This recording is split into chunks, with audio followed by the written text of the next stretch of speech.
So we're here with a couple of Tomahawks. This one I've already done some mods to.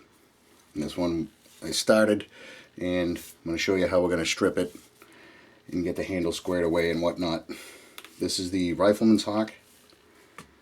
This is the Spike Hawk. This has been blued. The handle has been resanded and squared away. Remove the set screw, don't need that, it's a friction fit. These can come off if you were going to be doing some additional handwork with it.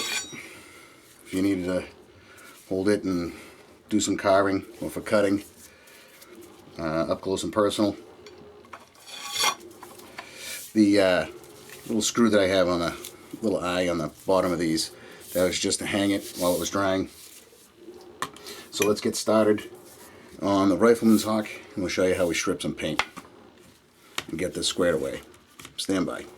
Okay, so we're going to get started. I'm going to remove the head from the Hawk.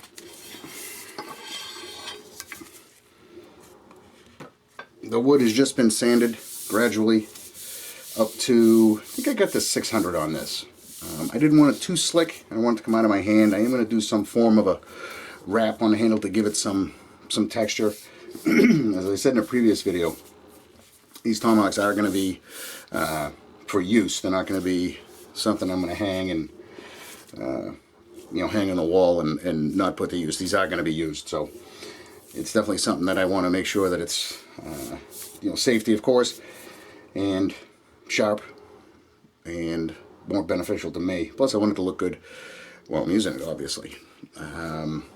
As far as strippers and whatnot, cannot express how dangerous these are. It will burn your skin. I did this as an example just to show you what happens if you put in a solo cup, melted it in a matter of seconds. It just cooked it. I did that just for demonstration purposes, just to show you what you're dealing with. You're going to need gloves. You're going to want to wear eyes to protect yourself in case of splashes. Keep your hands away from your face. I have been burned doing that before also.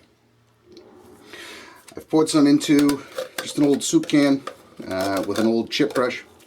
And we're going to get started, and I'll show you what happens with this. Let's get up a little more close and personal, and we'll get going on just exactly what the process is.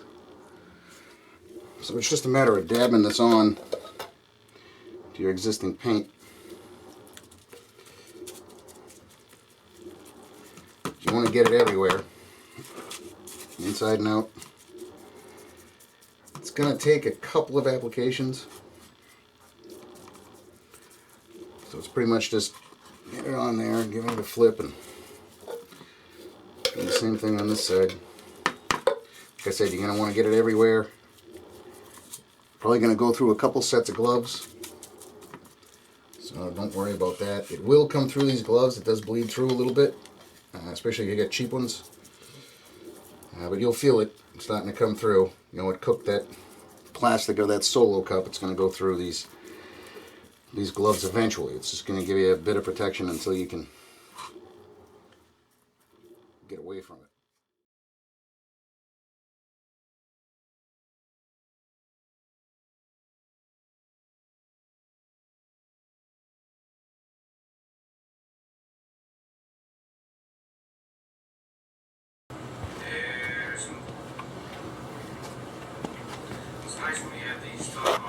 Okay, so what I'm doing now is I'm just going to touch it with, this is a brass brush, so that I don't damage any of the steel.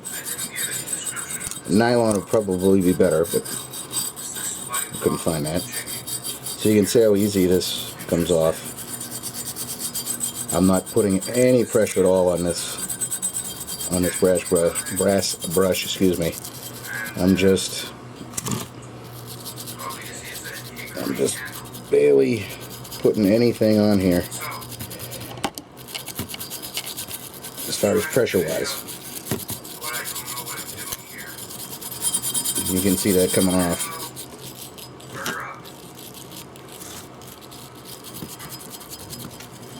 Nice and easy. I don't want to scratch anything. I don't want to get too rough with it. I can fix it, but I don't want to add any work to what I'm doing in the first place. So.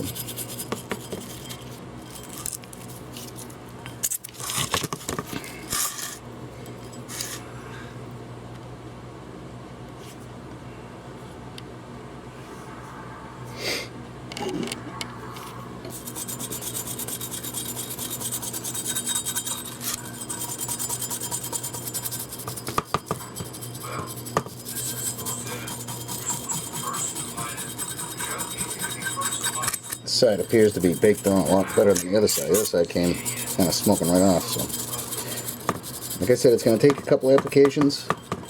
No need to be in a rush. You know, you can be doing something else while you're doing this. This hasn't been sitting on here all that long either, so.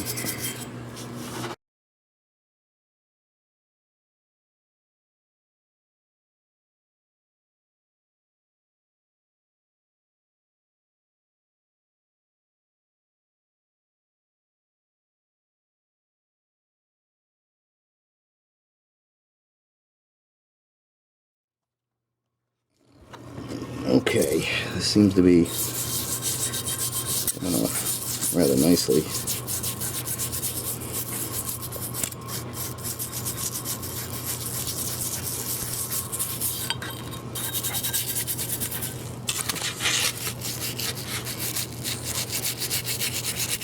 Get everywhere.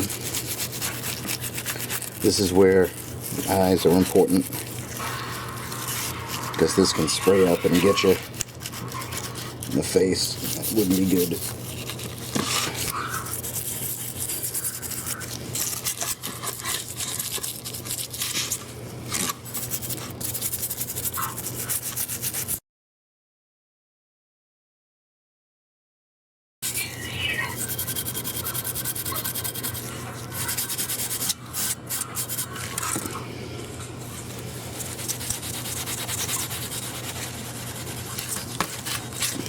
This is just a piece of steel wool. I'm using to kind of clean off any stuck bits and pieces. Plus, because it's flexible, it makes it easier to get around this head handle and get into where the hammer end, I should say, and where the handle's going in. So let's get this coating on there quickly. It's my hands cooking. And it is a cooking. Into that screw hole. You can see that. You can see the gloves melting.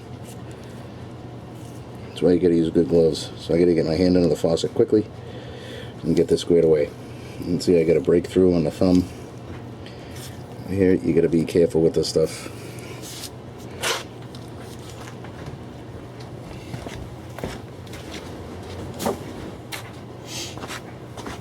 Yeah, that felt good. So, again, we'll do some little time lapse on here. This won't be nearly as long. Just trying to give you guys an idea what is going on with the surface as you're doing this. That's all. Okay. So we are back. It looks like, to me,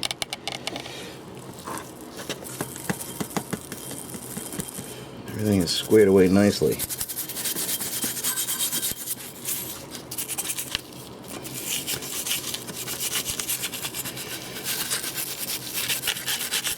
I don't see any real heavy deposits anywhere.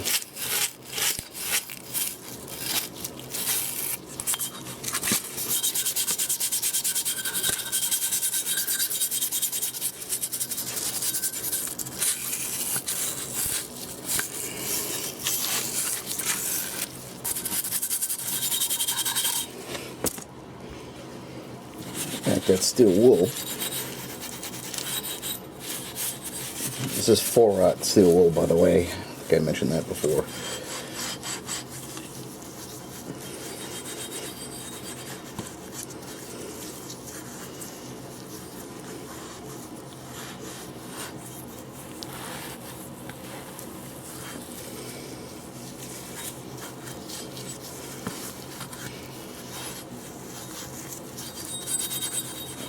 All right.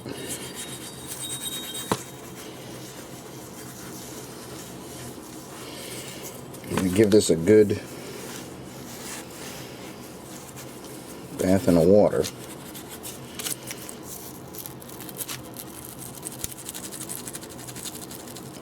Just getting into that screw hole for a little pin. Make sure we get all the crap out of that. I don't see any any black anywhere on this. Back up the camera a little bit.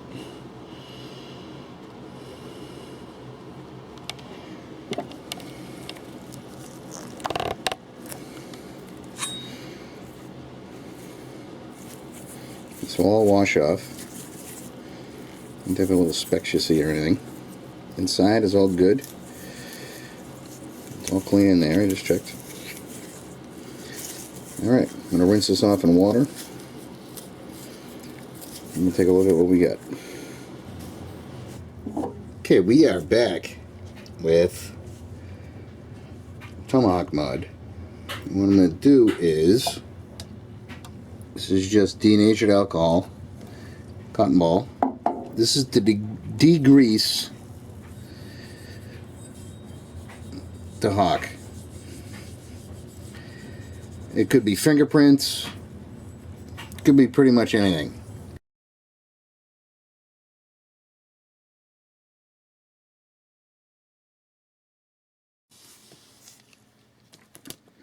Now that the hawk has had time to dry, I'm going to apply a bluing method. And what I'm using is super blue. I like the fact that this is a little bit darker than the original.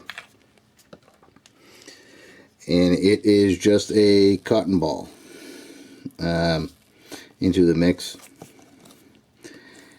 And I will try to show you guys what this does to the metal. It really is amazing. The chemical reaction that happens is just awesome.